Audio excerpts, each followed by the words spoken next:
আসসালামু আলাইকুম।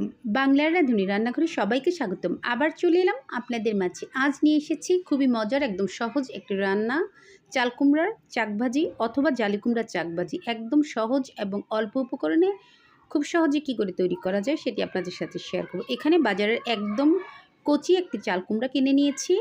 চাল কুমড়াটি খুব ভালো করে আমি প্রথমে ধুয়ে নিয়েছি। তারপর এটির উপর থেকে আমি একটি পিলার দিয়ে খুব ভালো করে উপরের সবুজ অংশটা ছিলে নিব। অবশ্যই এটা খুব ভালো করে ছিলে নিতে হবে। আর এই চাল কুমড়ার ভাজিটা করতে হলে আপনাকে কচি চাল কুমড়াই নিতে হবে। সম্পূর্ণ চাল কুমড়াটা যখন ছিলে নেওয়া হয়ে যাবে তখন আমি এটার দুই পাশ থেকে কেটে নিব ঠিক এইভাবে। বটি, ছুরি অথবা যে যেটা দিয়ে ইচ্ছে কেটে নিতে পারেন। প্রথমে মাঝখান থেকে 2 টুকরা করে নিলে এটা কেটে নিতে সুবিধা হবে। তারপর 1 ইঞ্চি পুরু করে এটা আমি কেটে নিব। ঠিক এরকম করে চাক করে কেটে নিব সম্পূর্ণ চাল কুমড়াটা।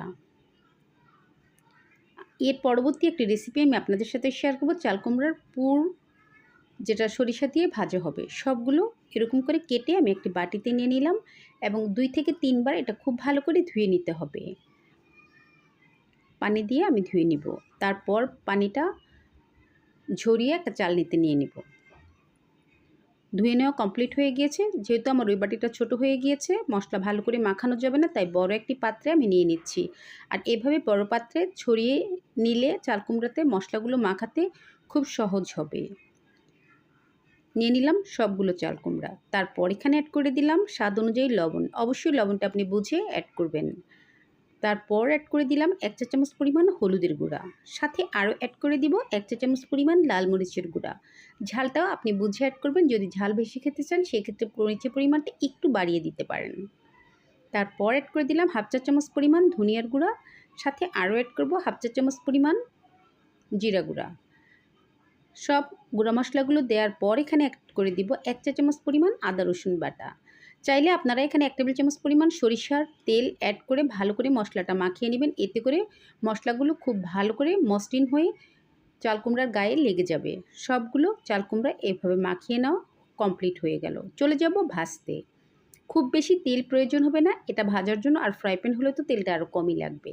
2 টেবিল চামচ পরিমাণ সয়াবিন তেল দিয়ে তেলটা যখন গরম হয়েছে তখন আমি আগে থেকে মাখিয়ে রাখা চাল কুমড়াগুলো দিয়ে দিচ্ছি। আর চাল কুমড়াটা যদি অনেকক্ষণ মাখিয়ে রাখেন তাহলে লবণ দেওয়ার কারণে বেশ কিছুটা পানি উঠে যাবে আর অনেকটা সফট হয়ে যাবে। কিন্তু আমি মশলা মাখানোর সাথে সাথে এটা ভেজে নিচ্ছি।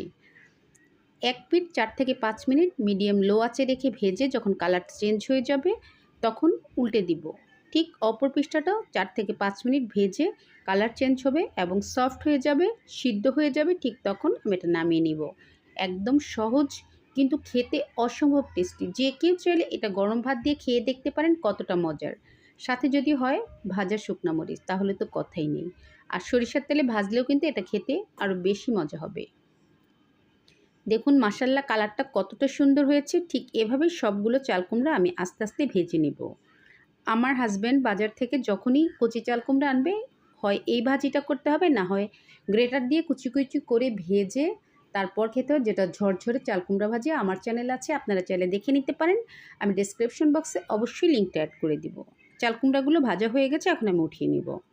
আর সেম গরম প্যানেই আমি ভেজে নিব কয়েকটা শুকনা মরিচ, যেটা একদম মচমচে মরিচ ভাজা হবে। আর গরম ভাতের সাথে চাল কুমড়া ভাজির সাথে এই মরিচ ভাজাটা খেতে অসম্ভব মজার। ব্যাস রেডি হয়ে গেল আজকের চাল কুমড়ার চাক ভাজি। যে কেউ চাইলে এভাবে একবার করে খেয়ে দেখতে পারেন কতটা মজার। তবে অবশ্যই চেষ্টা করবেন গরম ভাতের সাথেই খেতে। চাল কুমড়া ভাজিটা চুলা থেকে উঠিয়ে গরম ভাতের সাথে পরিবেশন করলে সত্যি অসম্ভব মজার। একদম গ্রামীণ একটি রান্না এবং অনেক প্রাচীনকালে যেটা দাদি নানিরা করতেন সেটাই এখন আমরা করে খাই, খেতে অসম্ভব টেস্টি। যে কেউ চাইলে এভাবে একবার করে সবাইকে চমকে দিতে পারে। আমার চ্যানেলে এরকম দেশীয় অনেক রান্না আছে, আপনারা চাইলে দেখে নিতে পারেন। আমি অবশ্যই ডিসক্রিপশন বক্সে কিছু লিঙ্ক অ্যাড করে দেব। যদি আমার আজকের এই ছোট্ট রেসিপিটি আপনাদের কাছে একটু ভালো লেগে থাকে please like, comments and share করে দিবেন, সাবস্ক্রাইব করে দিবেন এবং পাশে থাকা বেল আইকনটি ক্লিক করে দিবেন। সবাই ভালো থাকবেন, ধন্যবাদ।